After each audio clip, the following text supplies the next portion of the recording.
আসসালামু আলাইকুম, আমন্ত্রণ জানাচ্ছি চ্যানেল জুলাই 36 এর রাতের সংবাদে। প্রথমে জানিয়ে দিব জাতীয় সংবাদ। ঢাকা বিশ্ববিদ্যালয়ের উপাচার্য নিয়াজ আহমেদ খান পদত্যাগপত্র জমা দিয়েছেন। শনিবার তিনি শিক্ষামন্ত্রী এহসানুল হক মিলনের কাছে আনুষ্ঠানিকভাবে পদত্যাগপত্র হস্তান্তর করেন। উপাচার্যের প্রোটোকল অফিসার মোহাম্মদ ফিরোজ বিষয়টি নিশ্চিত করেছেন। শিক্ষা মন্ত্রণালয়ের সূত্র জানায়, ব্যক্তিগত ও প্রশাসনিক কারণ দেখিয়ে তিনি এই সিদ্ধান্ত নেন। তবে পদত্যাগপত্র গ্রহণ নিয়ে এখনো আনুষ্ঠানিক ঘোষণা আসেনি। বিধি অনুযায়ী পরবর্তী প্রশাসনিক প্রক্রিয়া সম্পন্ন করা হবে।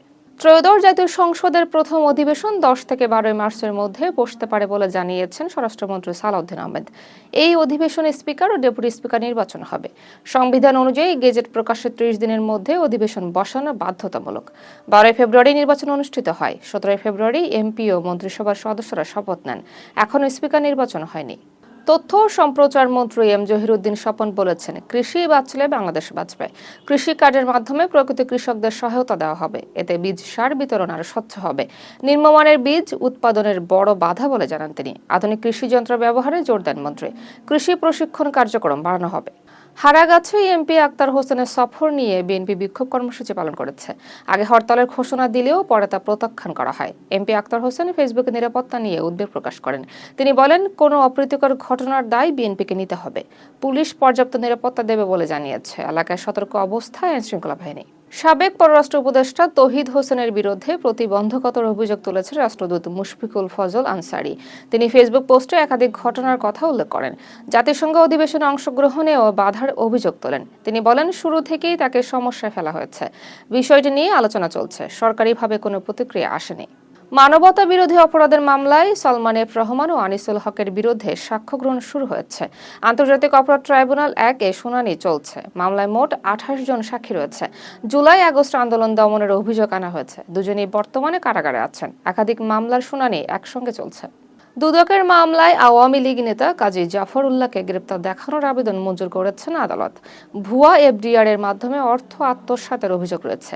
4 কোটি টাকার বেশি অর্থ জমার তথ্য পাওয়া গেছে। তিনি বর্তমানে অন্য মামলায় কারাগারে আছেন। তদন্ত কার্যক্রম চলমান। আদালত আবেদন মঞ্জুর করেছেন। বঙ্গোপসাগরে লঘুচাপ ঘনীভূত হয়ে সুস্পষ্ট লঘুচাপে পরিণত হয়েছে। এটি উত্তর পশ্চিম দিকে অগ্রসর হতে পারে। আগামী কয়েকদিন তাপমাত্রা সামান্য বাড়তে পারে। খুলনা ও বরিশালে বৃষ্টি হতে পারে। দেশের অন্যত্র আবহাওয়া শুষ্ক থাকবে, আবহাওয়া অধিদপ্তরে তথ্য জানিয়েছে। মোহাম্মদপুরে চুরি ছিনতাই রোধে সিসিটিভি ও পুলিশ ক্যাম্প স্থাপন করা হবে। শিক্ষা প্রতিমন্ত্রী ববি হাজ্জাজ এই তথ্য জানান। 550টি সিসিটিভি বসানো হবে। পুলিশ বক্স ও টহল গাড়ি বাড়ানো হবে। আইনশৃঙ্খলা পরিস্থিতি উন্নত করাই লক্ষ্য। অপরাধ দমনে কঠোর অবস্থান নেওয়া হবে। ব্রাহ্মণবাড়িয়ার নবীনগরে বালু সন্ত্রাসীদের গুলিতে অন্তত 10 জন গ্রামবাসী আহত হয়েছেন। রোববার সকালে চরলাপাং গ্রামে ঘটনা ঘটে। আহতদের উপজেলা স্বাস্থ্য কমপ্লেক্সে ভর্তি করা হয়েছে। অবৈধ বালু উত্তোলনের প্রতিবাদ করায় হামলার অভিযোগ গ্রামবাসীদের। ঘটনাস্থলে পুলিশ মোতায়েন করা হচ্ছে। এলাকায় থমথমে পরিস্থিতি বিরাজ করছে। ভারতের মেঘালয়ের শিলং কারাগার ও স্পেশাল হোমে আটক 82 জন কথিত বাংলাদেশির পরিচয় ও নাগরিকত্ব যাচাই করেছে বাংলাদেশ দূতাবাস। এর মধ্যে 70 জন কারাগারে ও 12 জন শিশু স্পেশাল হোমে রয়েছে। 18 থেকে 20 ফেব্রুয়ারি গুয়াহাটি সরকারি হাই কমিশনের কর্মকর্তা সরেজমিন পরিদর্শন করেন। সাক্ষাৎকারের সময় বন্দীদের পরিবারের সঙ্গে অডিও ভিডিও কলে কথা বলার সুযোগ দেওয়া হয়। সাজা শেষ হওয়ায় 18 জনের ট্রাভেল পাস হস্তান্তর করা হয়েছে। তাদের ডাউকি সীমান্ত দিয়ে দেশে ফেরত পাঠানো হবে। দর্শক, এখন জানিয়ে দেব খেলাধুলার সংবাদ।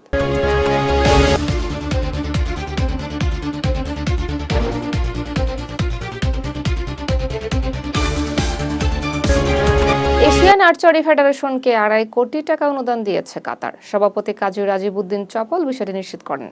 অনুদান প্রশাসনিক ও উন্নয়ন খাতে ব্যয় হবে। ঢাকা ও দোহায় কার্যালয় থাকবে। কাতার সব ধরনের সহায়তার আশ্বাস দিয়েছে। এশিয়া আর্চারি উন্নয়ন লক্ষ্য। বাংলাদেশি অলরাউন্ডার শেখ মেহেদী হাসানের মা মমতাজ বেগম ইন্তেকাল করেছেন। রোববার সকালে খুলনায় তিনি মারা যান। বিসিবি গভীর শোক প্রকাশ করেছে। শেখ মেহেদীর পরিবারের প্রতি সমবেদনা জানিয়েছে বোর্ড। ক্রিকেট অঙ্গনে শোকের ছায়া নেমেছে। দোয়া চেয়েছে বিসিবি। 41 বছর বয়সে রোনাল্ডো অনন্য কীর্তি গড়েছেন। আল হাজমের বিপক্ষে জোড়া গোল করেন তিনি। 30 বছরের পর ক্যারিয়ারে 500 গোল পূর্ণ করেন রোনাল্ডো। আল নাসর 4-0 গোলে জয় পায়। দলের শীর্ষে উঠে গেছে আল নাসর। ফুটবল ইতিহাসে এটি বিরল রেকর্ড। লা লিগায় 15 বছর পর রিয়াল মাদ্রিদকে হারালো ওসাসুনা। শেষ মিনিটের গোলে 2-1 ব্যবধানে জয় পায় তারা। টানা 8 ম্যাচ পর হারলো রিয়াল। শীর্ষস্থান হারানোর শঙ্কায় দলটি। ম্যাচে আধিপত্য থাকলেও ছন্দে ছিল না রিয়াল। ভক্তদের হতাশ করেছে এই হার। নিউজিল্যান্ড সফরের জন্য টি-20 দল ঘোষণা করেছে দক্ষিণ আফ্রিকা। কেশব মহারাজ অধিনায়কত্ব করবেন। নিয়মিত অধিনায়ক মার্ক রাম বিশ্রামে আছেন। 4 জন নতুন ক্রিকেটার দলের সুযোগ পেয়েছেন। সিরিজ শুরু 15 মার্চ। একই দিনে নারী ও পুরুষ দল খেলবে। দ্য 100 লিগের নিলামে 23 জন বাংলাদেশি ক্রিকেটার নাম লিখিয়েছেন। মুস্তাফিজুরের ভিত্তিমূল্য সর্বোচ্চ 1 লাখ পাউন্ড, রিশাদ হোসেনের ভিত্তিমূল্য 75,000 পাউন্ড। সাকিব আল হাসান নাম দেননি। নিলাম হবে 11 থেকে 12 মার্চ। এবারই প্রথম বাংলাদেশিদের এত বড় অংশগ্রহণ। দর্শক এতক্ষণ সাথে থাকার জন্য ধন্যবাদ।